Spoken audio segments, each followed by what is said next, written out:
Hello and welcome back to another episode of Multifamily Strategy Live. We're doing a special one today because we have some fun announcements. For those who don't know him, he has recently been posted on the channel and the podcast, Jan Wanot. Not pronounced Jan, not pronounced Wano. Jan Wanot. Say it right. Know the name, people, because this guy is a badass. Thank you for having me, Christian. It's not Christina. Get it right, people. That is definitely not Chris. What the heck? I will literally answer the phone. Hey, this is Christian. Hey, Chris. I'm like, that is not what I said. Yeah. So it's two people who never get called the right name. Welcome to the live. Jan is a master of mobile home parks. What he's built is actually incredible. I want to talk about it a little bit here for those who haven't watched the podcast episode, but we have some really fun things coming up. So for the live, you guys are welcome to post any questions here. We will get to them. We're going to go live for the hour or so, unless you guys don't have any questions. In which case, we'll talk and then we'll get off. But we're launching a couple of really fun things. Specifically on Thursday, we're teaching live how to do mobile home parks, creative finance. Jan, when did you actually get started buying mobiles? Like, how long have you been in this business? Yeah, I've been doing the mobile home park since 2020. And I got into it because, like you, Christian, I started with single family, small multifamily, like most of us do.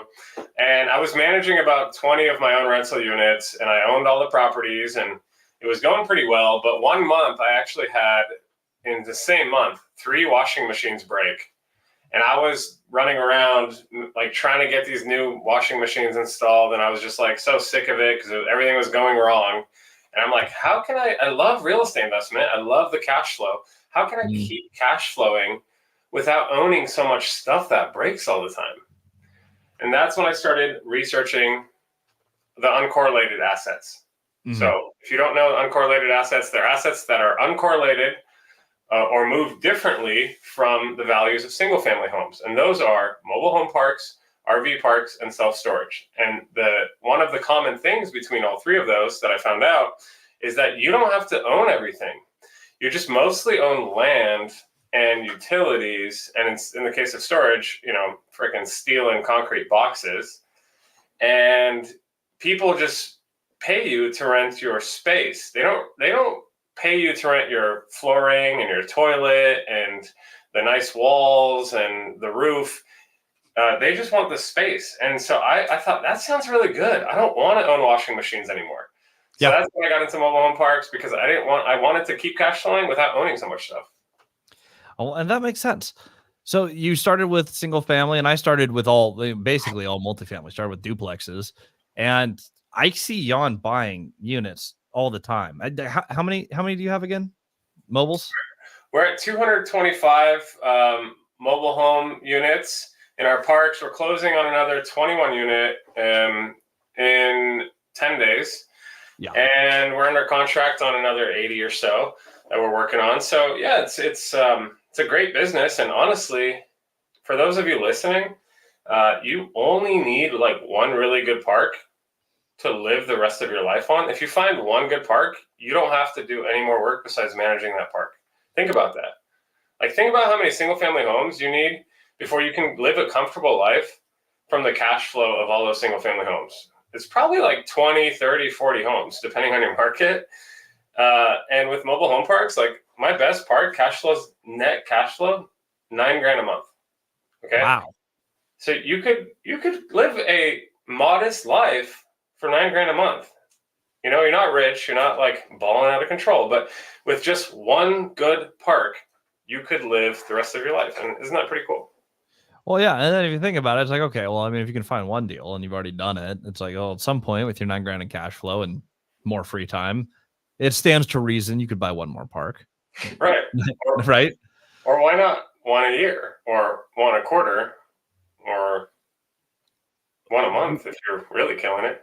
Which is a lot less velocity of transaction than you need if you're buying houses. If you're buying houses, you have, the churn is constant. And everyone I've seen in houses who actually makes money usually has cash flow problems somewhere throughout their buying. So when you're doing the houses, you're looking at a ton of deals. You're usually trying to do multiple things a month, and you're flipping, wholesaling, buying some.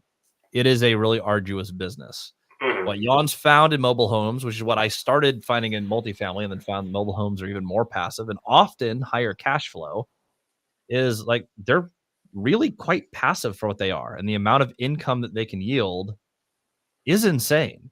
Totally.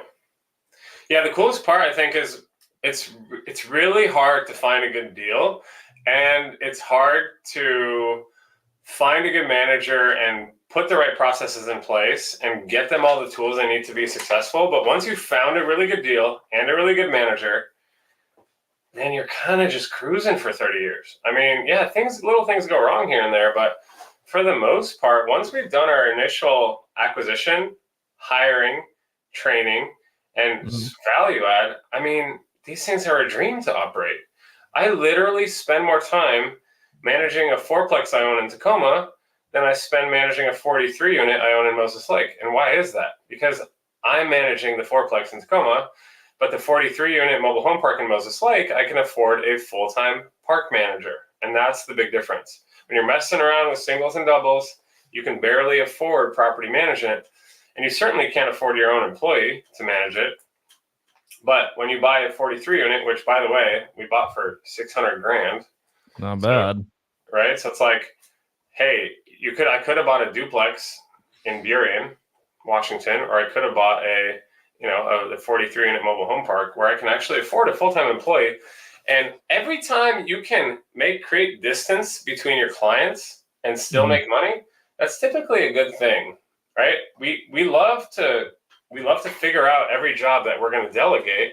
And yeah, I was doing management for a while on my own, and I was the one handing out letters and talking to tenants. But anytime I can stop doing those low dollar per hour activities and hand that off to someone that's qualified to do it, that's more patient than me, that's nicer than me, has a nicer smile than me, can be firmer than me, and not get emotionally wrapped up in these things, I'm going to make more money in the long term because I can go find another great asset. Now, how long did you actually, when you bought your first park, were you actually doing the notice posting yourself before you scaled to a point where you could hand that task off? Yeah, usually I would go and spend at least a week at my parks when I first bought them. I think it is important to go and figure out, like, what happens here? Who lives here? You know, where does the garbage truck roll through? And are they ruining my roads? Like, who's causing trouble in this park, if anyone? Right? So if you spend a week or two there, you're going to get a really good feel for things. And then you can start to hand off those things, and you can say, hey, okay, now I kind of know the operating rhythm, and now I want to hand this off to my manager because they're going to be here next to the park or inside the park every day. And then I can go and run the numbers, do the permits, do the boring stuff that they don't want to do. Yeah. Okay, I can do that stuff that's going to generate me $1,000 per hour as opposed to, $20, $30, $40 an hour. Yeah. Now, what do we have coming up here? This week's in particular, a little while back, I had the opportunity to participate on a course with Jan and Cody talking about creative finance and mobile home parks. We were so excited about doing this mobile home park thing that Cody and I went out and bought one. And guess what? It makes a ton of money. We bought it with 13.5% debt, and the thing cash flow is like crazy. It's making $4.5 a month. And I still have 2 evictions to do. And my debt product is 13.5% interest. Crazy. That is insane. That means we bought a mobile home park on like a 19 cap. Insane. That's before we stabilize it. The park itself is kind of gross. We need to redo the septic. It looks like that's going to cost $70,000 to $80,000. We've got most of it done. Some of our permitting did not get approved today. So we're moving a couple pieces around. But it's like these projects are available. You can do the fixer-upper ones like I did, 25 units for $300,000 on the water. You could do Moses Lake, I own a ton of property in Moses Lake. That's where Jan owns some big mobile home parks, Grant County. You can find these things anywhere in the country. They cash flow a lot. We put out a little course on how to do this. And this week is one, the end of the super discount, but two, we're launching the actual mentorship piece. We have enough people in here where we're going to start doing weekly live calls. Yep. Just specifically talking about the creative finance structure and what's unique about mobiles. For those who want to do this strategy, we're going to be talking about that. Jan, as someone who's done multifamily and mobile homes, I love both for different reasons. It was a lot harder to add systems to multifamily, but I have the PM company, and now it's started to become a little bit more passive with what I do. With mobile home parks, you went from houses right into mobiles. What do you think are the advantages that are specific to mobiles outside of anything like single family or multifamily? Sure. What's the difference between buying a 25 unit apartment complex and a 25 unit mobile complex? Well, like I said, the biggest difference is you want to buy parks where you don't own the homes. Okay, there's two different types of ownership. Well, there's maybe more than two, but the main two types of ownership in a park of the actual home is the person that lives there owns the home. We call that a tenant-owned home. The other option is a park-owned home, where I, as the park owner, I own a home, let's say it's worth 10 grand, and I rent that home to someone for $400 and I charge them $400 lot rent or space rent. So they pay me $800 total. Now you might say, oh, well, why wouldn't I want to make $800 instead of just $400 for only lot rent? Well, because you don't have to maintain anything, because you don't own the home. If someone else owns it and they just pay you the $400 lot rent, operationally, that's a dream. How cool would it be, Christian, if no one ever called you because of a maintenance request in your multifamily properties? Wouldn't it be nice if you never had your property management send you a bill to unclog another toilet? See, that kind of that sounds like the dream right there. And that's something that we're actually looking at doing with our park right now. Is when we bought it, we own most of the units. We have this blend of mobiles and RVs, but they're all long-term leases. So effectively, this is run exactly like a mobile home park. Yeah. When we're doing these, it's like some of the really beat up ones. I'm like, I would love for you to take this out of here. We had a couple where we didn't even sell it to them. We're like, I don't want the maintenance on this. I'm like, we'll give this to you if you're willing to move it to a different spot for our septic system. If you'll move from spot 2 to spot 8.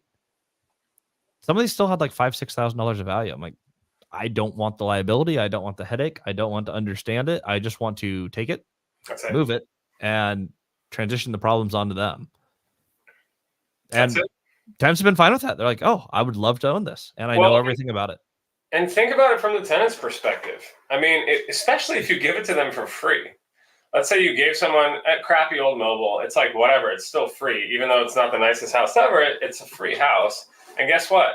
Now they don't have to deal with you inspecting it every year.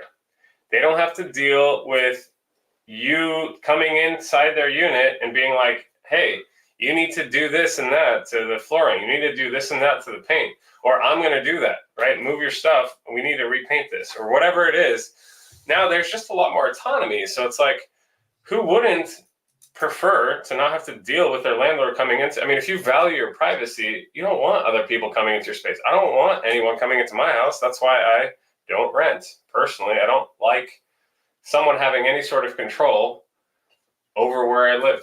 And so that's why people choose to own their homes in mobile home parks. Yes, they have to maintain it, but it's because they want that sense of ownership. They want that sense of freedom and security in their home, where someone else has no right to come in. If I own the home, I have every right to come in. It's my house. You just live there. You're a tenant, right? Of course, you have tenants' rights, but I can give you a 24-hour notice, and I can come in to fix things, to do whatever I need to do, an inspection. And so a lot of people don't like that, and for a good reason. So that's the benefit to a tenant, is as long as they're following the park rules, no one has the right to come into their home, because a home for most people is their sacred space to relax. They don't want someone coming in there. Yeah, well, it's a path for home ownership for a lot of your tenants.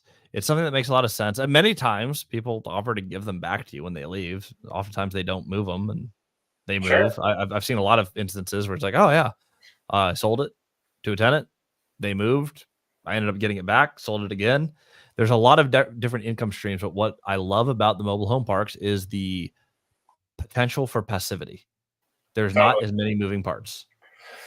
Totally. It's great. And especially if you find a park that has good utility systems. So Christian, you found one that had bad utility systems. That's why you got it at such a discount, right? Yes. But we're closing on a park now that's got, public water, public sewer, and there's not a lot to manage there. Yeah, we need to make some upgrades to the electrical systems and the water lines, but that's like $30,000 of deferred maintenance, and that's pretty typical.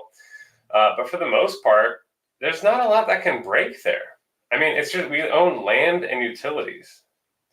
And so it's just really nice to know that you're not on the hook for every little thing when you own the park. You're just on the hook for making sure you're providing someone a clean, safe, and affordable place to live that's well managed, where the electrical system, the water system, and the sewer system work. And that's what we do. This is not rocket science. This is just the basis of affordable housing in America. I love that. It is the basis of affordable housing. And that's what I focused on so much in my multifamily was entry-level housing. The mindset is, okay, if we have a pullback or a recession, where are people going to go? Like people who are paying $4,000 a month to live somewhere can cut to $2,000. And people who are living at $2,000 at a lot of places, like Moses Lake, you can still find places for $1,000 in Moses Lake. It wasn't even that long that rent pushed up above $1,000. So you can go down to entry-level housing. Not everyone is willing to move to a mobile home park, but a lot of people are. And the people who are in a mobile home park are certainly not going anywhere. Like there's not cheaper places to live as far as, I own a mobile, it's on a park, you cover utilities. It's the lowest place to live. And a lot of these parks, Jan's included, they're really well run. They're really nice places to live. People don't typically do a lot of leaving, but the ease of management and recession proofing from having this type of asset is huge. And if anyone's been watching our economy, we're not necessarily trending up over the next 18 months. I don't think anyone's calling for massive market increases in the short term. It's a great time to get into these. They're stable. They stay stable. You were saying something on our podcast that I thought was really interesting. You had mentioned that they're not like they do not move with the market like housing does. They move in their own way. Can you shed some light on how these things operate in down markets? Sure. Well, personally, I haven't been through a down market, but I can look at data. And if you look at the data from 2008 through 2010, you'll see that obviously single family homes got absolutely demolished and crushed and everyone lost everything. If you own single family homes, multifamily didn't do so hot either. But mobile home parks either kind of stayed flat or some of them may continue to have increased revenues, or they took the smallest losses out of any other kind of commercial real estate. And so that if you look at the REITs, so the really big conglomerates that own thousands of units, tens of thousands of units, all of those big conglomerates continue to show quarter over quarter revenue growth during the greatest financial recession that is likely to exist in our lifetime, especially because it tied directly to real estate. And so while everyone else got crushed, mobile home parks did pretty okay. And if you think about it, like Christian was saying, from $4,000 to $2,000 a month, from 2 to 1, if you live in $1,000 apartment, your next step down might be homelessness. If you can't afford, if you can't afford that, you're either going to have to go move in with parents or family, and that's a fine option. That's going to catch a lot of people. You need to become homeless, which people are willing to fight really hard to not become homeless. And so what's their next best option? That's still housing that's less than $1,000. Well, I've got literally, spaces in my mobile home park that I'll rent to for as low as $360 in Washington State. That's one of my lowest lot rents. I think is $360 per month. So what are you going to do? You're going to become homeless, or are you going to say, I'm going to figure this damn thing out and I'm going to start doing some odds and ends and labor work and figure out how to come up with $360 a month so I don't have to live on the street. And that's what most people are going to opt for. So theoretically, we would have more customers in a recession because more people are looking for the cheapest housing possible. So we're kind of the catch-all at the bottom of the pyramid. And theoretically, we should have more customers. Now, we'll see what actually happens in the next big recession. But that is what I'm banking on. And that's another reason I got into mobile home parks was not just lower operational input, not just better cash flow, but also that recession resistance where we are truly the kind of the bottom, the catch-all for people that are going to need bigger options. Because think about this for yourself. What's your number one biggest expense on a monthly basis every month? What is it? Housing. It's either rent or a mortgage. For me, I know that's what it is. My mortgage is pricey. These interest rates are high. Okay, I don't have my insurance doesn't cost that much. My car doesn't cost that much. My food doesn't cost that much. My house costs that much. And so the first thing people look at, and if they get in a serious pinch, is how do I reduce my housing cost? And this is kind of the bottom of that pyramid and the bottom of where people are going to start looking for. So I think, if you own a mobile home park, if you start getting into it now before the big recession, because it's coming, it's not if, it's when is the next serious recession where everyone's going to be struggling for a few years. It's when is that? So the perfect time to learn mobile home parks is now. The perfect time was 20 years ago. The next best time is right this second. Start now. And guys, for $1,500, we'll teach you everything we've learned about mobile home parks. And Cody and Christian will teach you everything they've learned about creative finance, which is a lot. They've learned a lot, and I've learned a lot about mobile home parks, and we've condensed it down into bite-sized, simple chunks for you guys to understand. And not only that, but then join us on calls every single week in perpetuity for months on end until you figure this thing out. And we're going to give you all the tools you need to get there. So now is the right time to start learning this stuff, Christian. Would you agree?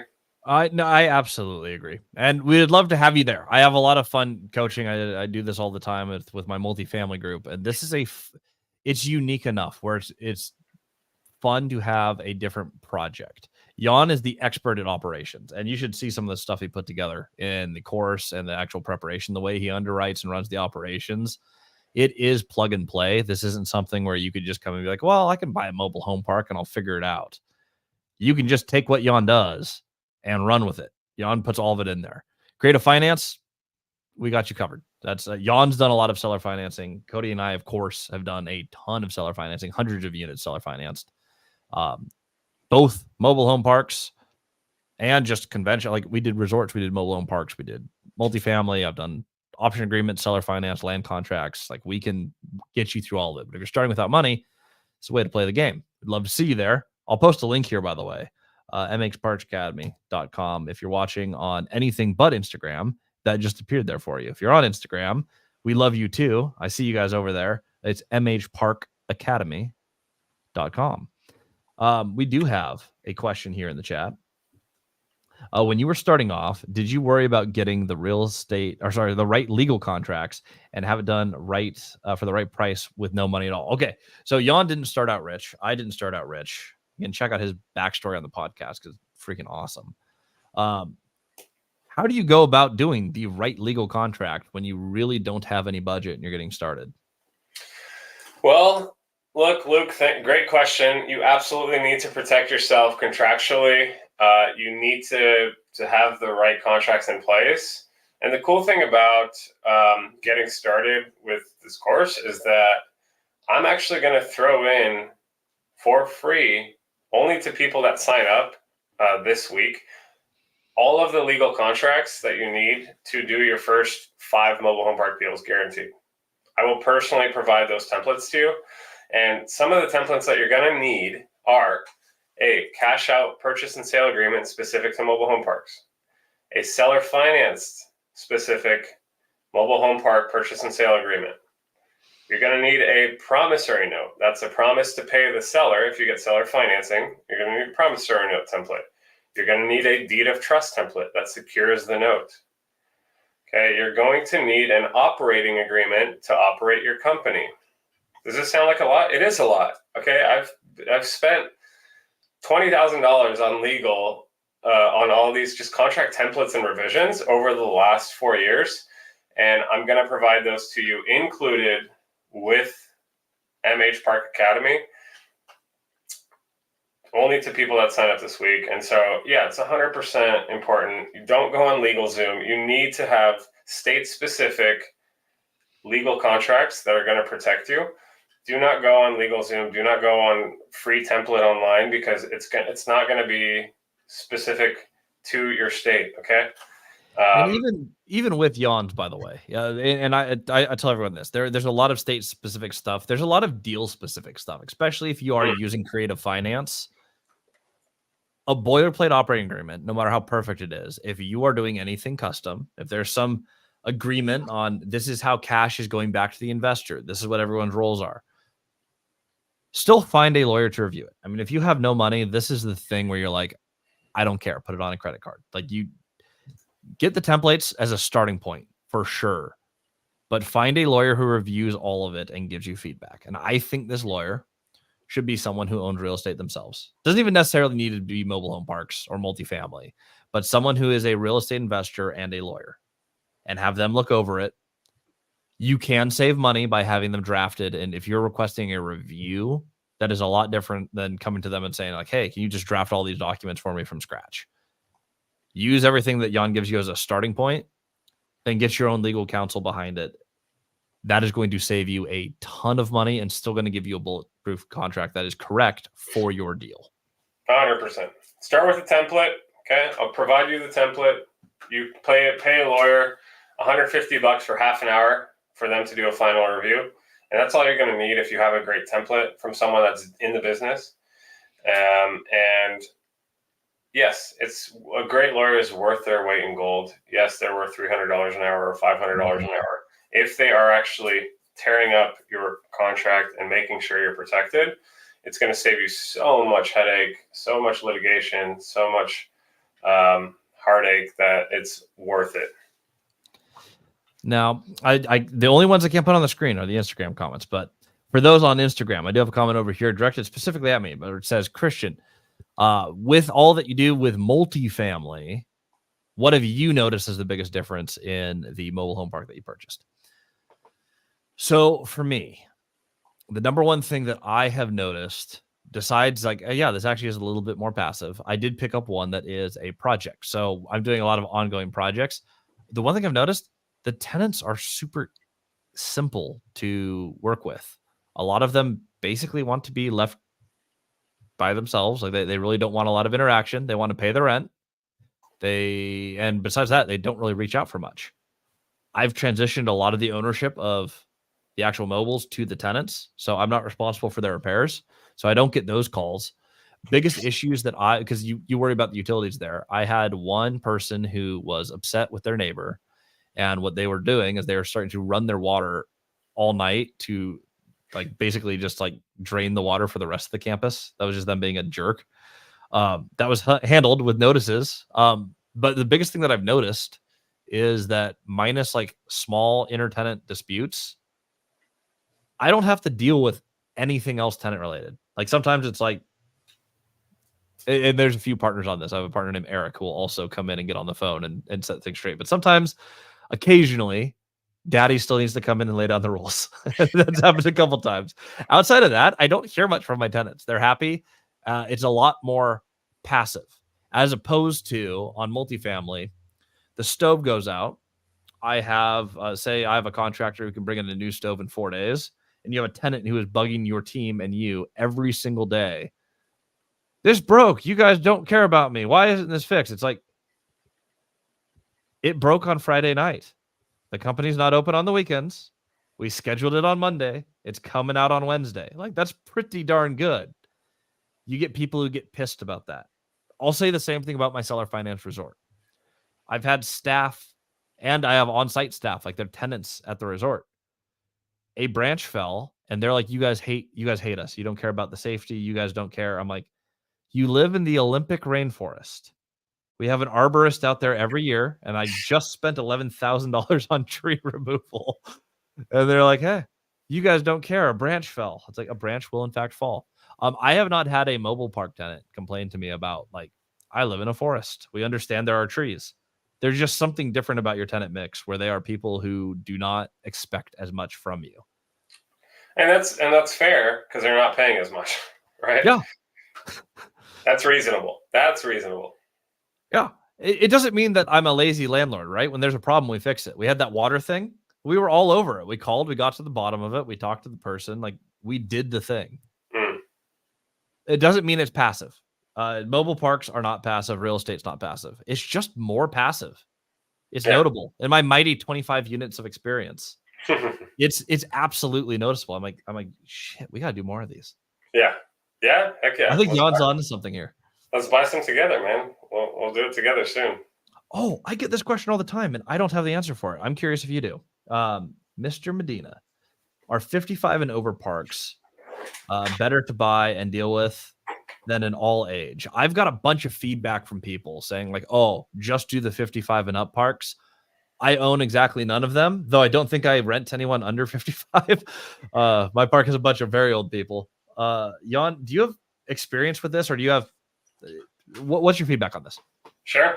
Yeah, I do not own any 55 and up parks. However, they are definitely better to deal with, much easier, as you can imagine, to deal with a consistent tenant-based old folks that just want to live in peace. Of course, that's easier. And as with all things in life and real estate, the less work it is, the lower return it's going to be, right? And so, yeah, we've underwrote many of them and we've offered on many of them. And guess what? It's always way more expensive to buy a 55 and up park because more people want it. Why? Because it's easier. So higher demand means higher price, means lower return, less work. So you just have to think about where you are in your investing career. Obviously, if an amazing 55 and up park smacked me in the face, or we could get a good price for it, yeah, I'd buy it tomorrow. I'd buy it yesterday. But the problem is they're easier to manage, and so people bid them up, and we are looking for more value-add projects where not everyone else wants to buy it. Not everyone wants to swap out a septic system because it's a headache. Well, guess what? I'm young, and I have energy, and I can put together money, and so I'm willing to deal with the headache as long as I get a big discount. Usually the 55 and up parks, not as big of an opportunity for a discount. So you have to think about, do I want a discount or do I want something easy that I have to pay way more for? So for the mobile home park community, if we're comparing this to multifamily, it's kind of like buying turnkey Class B as opposed to buying a Class C value add property. You're looking for projects with more upside. If you have an easier tenant mix, 55 plus, it's considered premium, which means there's usually going to be a premium on the pricing. Sure. Or added passivity. That's it. Yep. Simple. If you're getting started, this is what I found in multifamily. I think this is true in mobiles. You're probably going to start finding the most opportunities with the most upside on parks like the one that I found, where it's like, oh my gosh, $300,000. This is amazing. I can knock this one out. It wasn't with my money. I spent exactly zero of my money on it, but I can knock this park out, creatively financed. We can go ahead and stabilize it. And now I have a boatload of cash flow, refinance it into cheaper debt. Now I have a boatload more cash flow on a boatload of cash flow. Correct. You'll see less of those in the 55 up community. You start playing with those like you do in multifamily. As you get a little farther in the game and you actually have more of your own money to play with, that's where you buy these parks where like, I don't want any headache. I don't want any project. I don't need the $1 million return. I'm fine with making $300,000 on my $300,000. I'm going to go ahead and buy, a more passive park with a little lower return because it's less work and you grow your money. That's it. Got options. Oscar Penna. How do I make sure someone doesn't steal my deal? I have my lawyer make the contract too. If I have a passive investor, brokers loan me money, what can be done to prevent them from stealing the deal? Well, I usually don't. If we're talking about like you're finding investors and legal, that's all on a deal that's under contract. And so what protects you is your contract to purchase the property. I do see this happen. Never happened in any of the courses or mentorships that I've been involved in. But I have seen it happen where someone will post or talk about a deal that's not under contract yet, and then someone else just writes it up. They're like, oh yeah, that looked like a good deal. I'll go ahead and swoop in and snag that. Quickest answer for me is you put it under contract, purchase and sale agreement, and you start doing your due diligence during that time. I follow deal, debt, equity. Find the deal. When you have the deal that you love, put it under contract, and then you start working on other pieces. And then as you talk to investors, they can't take the deal because you have the exclusive right to purchase it. That's the best I can think of. Jan, anything to add to that? That's really the brunt of it. You know, if someone wants to start trying to go around you, you better have some legal protections in place. You better have followed a process that specifies, hey, we have an exclusive right to work with the seller. We have it under contract. If you do anything that marginalizes that, or if something that could put this in danger, then we will pursue legal action. So people have to know where you're coming from. You have to set that boundary up front and say, I'm sharing with this with you in confidentiality. If you want, you can also have people sign a non-compete, non-disclosure agreement. And that's another great way to weed out people that aren't willing to sign a simple agreement, okay? So you need to have a process. You need to make the disclaimer that, hey, this is our contract. We will pursue legal action. And if you want, you need to protect yourself with an NCNDA. And if you do both those things, you're not going to have a problem, because there's probably only going to be 10 people willing to jump through those hoops to see your deal. And guess what? Then you can track those 10 people that actually signed it before you show them the deal. And if one of them screws you over, cool. It's one of those 10 people that did it. And now you know who did it. And now you can go figure out how to deal with that. So we've never had a problem if we follow our process. Guess when we have a problem? People going around us when we don't follow that process. And we have had problems because we didn't follow our own process. Isn't that funny how that works? Yeah, that's it. I've definitely done that multiple times where I'm like, oh, I know not to do this. And I tell people not to do this. And I did it and it bit me immediately. That does happen. Follow your process. Troy, hey, Jan, what do you recommend when trying to purchase a park? 20 to 30 unit, 40 to 60, less than 20? What's the right size when you're getting started? Yeah, so look, I started with a 26 unit park for 450 grand. And I grew from there. Now we're trying to buy bigger parks all the time. For you, it's really it's not about the size. It's about, is it a deal and can I afford it, or can I afford it with other people's money? First of all, is it a deal? So if you find a really good deal that's a 20 unit, you should buy it. And if you find a really good deal that's a 60 unit, then you should also buy it if it's a really good deal. How do you know if it's a really good deal? You put your basic numbers together using my quick analysis template, which is provided to you in the course, and then you bring it to one of our calls, or you bring it to me personally, and I give you feedback. And I tell you, yes, Troy, that's a great 20 unit, or no, Troy, that's a really shitty deal on a 60 unit. You're going to lose everyone's money. Stay away from that. So you need to have a mentor that's giving you feedback. Why do I say that? Because I have mentors that are far further ahead of me in the game. And when I'm about to make a multi-million-dollar decision, I say, hey, I've put together my numbers. Can you give me 5 minutes of your time to look at this and tell me if I'm being smart or if I'm being dumb? And they do that. So in short, anything you can afford, and that's also a deal. That's what you should buy. But I will say it's going to be a lot easier for you to get your foot in the door with a 20 to 30 unit park, because the big operators are not looking at that as closely. Okay, only smaller operators. So if you can act quickly on a 20 unit, that's great.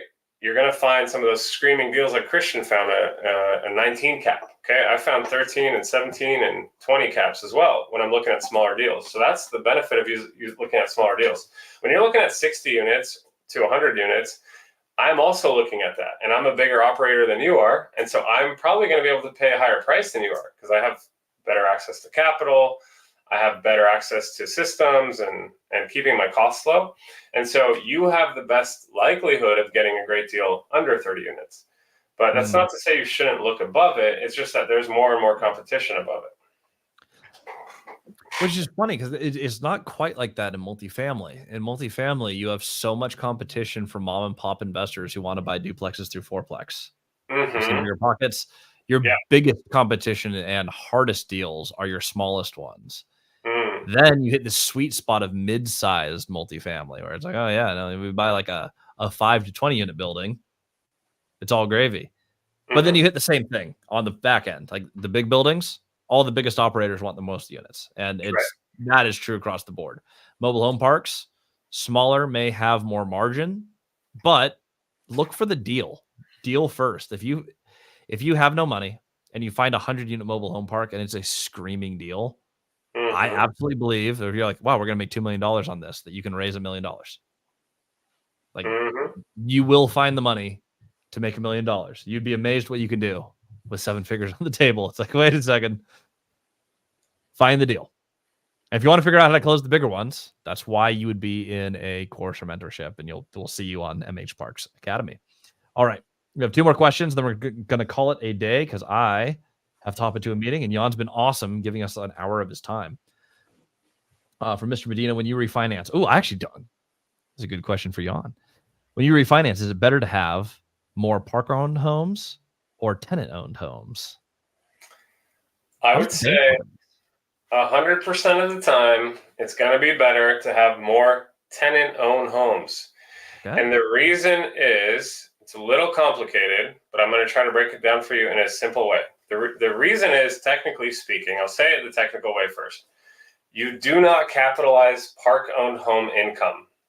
That is the reason that you don't want park-owned homes in your park. If you're trying to get new debt, you do not capitalize park-owned home income. What does that mean? I'll explain it now simply.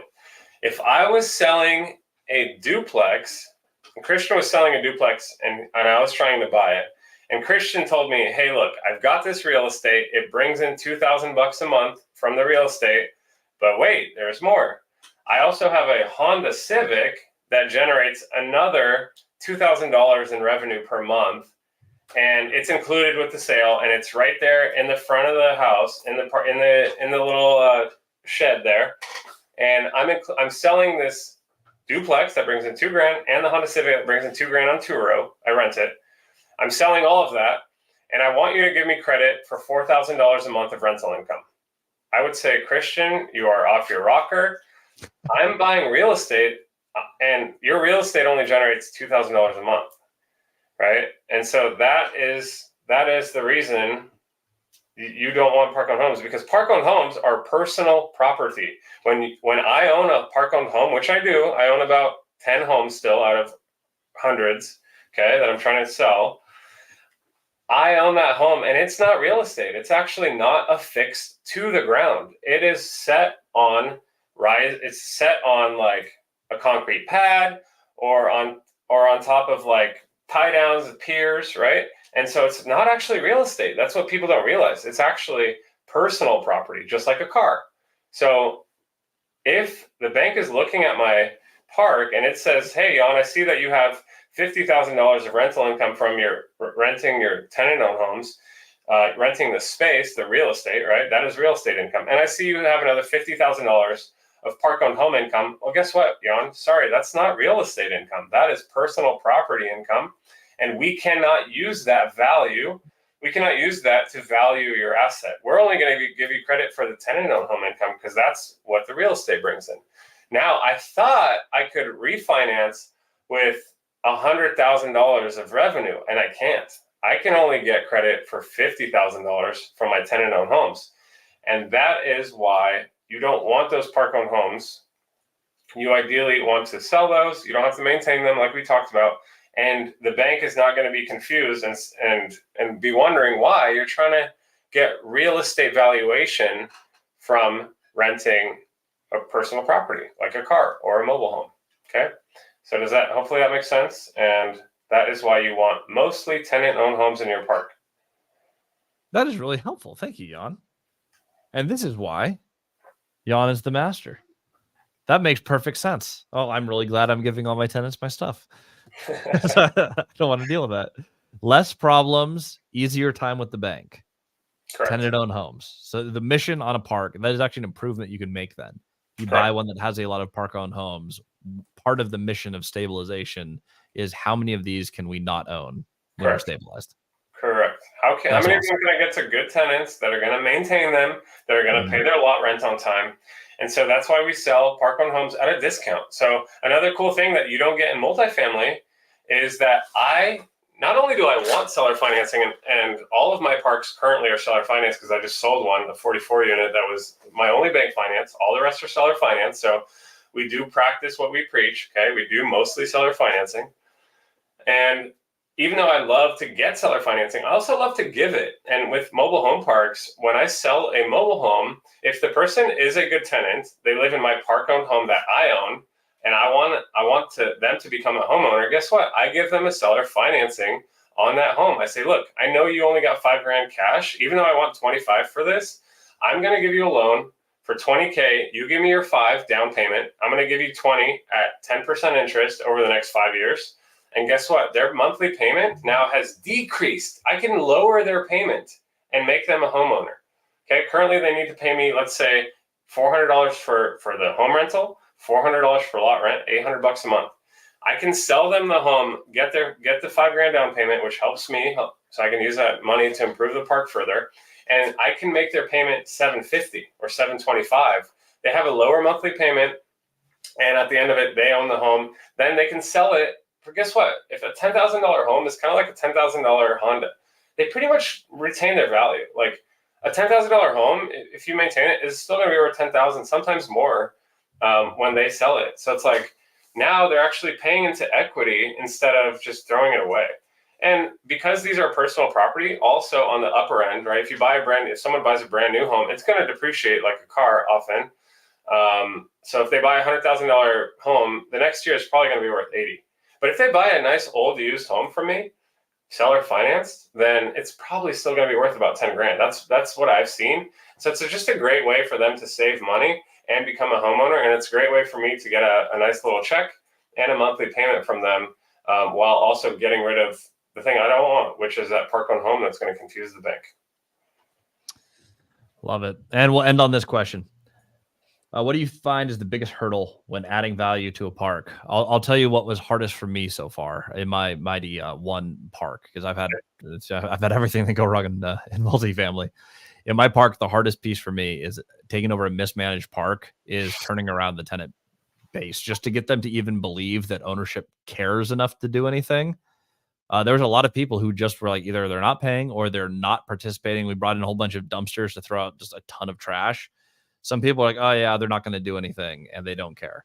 And it was us physically being down there, even as owners. Like every owner has been down there to the park, knocked on the door and said, here, this is what we're doing to improve the park. We need you to cooperate. So like, I have a notice here to post that says the penalties for not doing this, but really, I just want to help clean up this place. This has not got a lot of love. Being able to, and it took multiple trips, but getting the communication to the tenants of this place is getting nicer, owners do care, and things are going to change. And also, if you don't participate, there are penalties. The mix of those two things, I think that was the hardest piece for us. And then once we finally got the message through, all of a sudden we don't have any non-pays and people are participating and we're building community.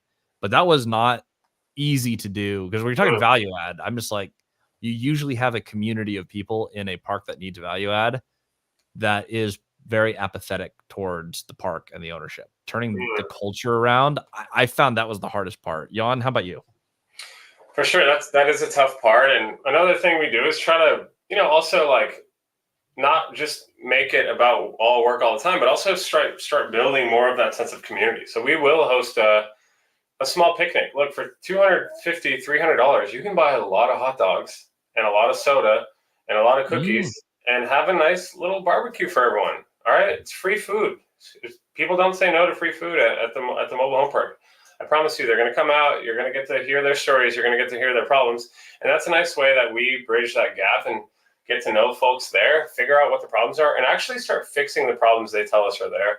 So in terms of other hurdles, I mean, you name it.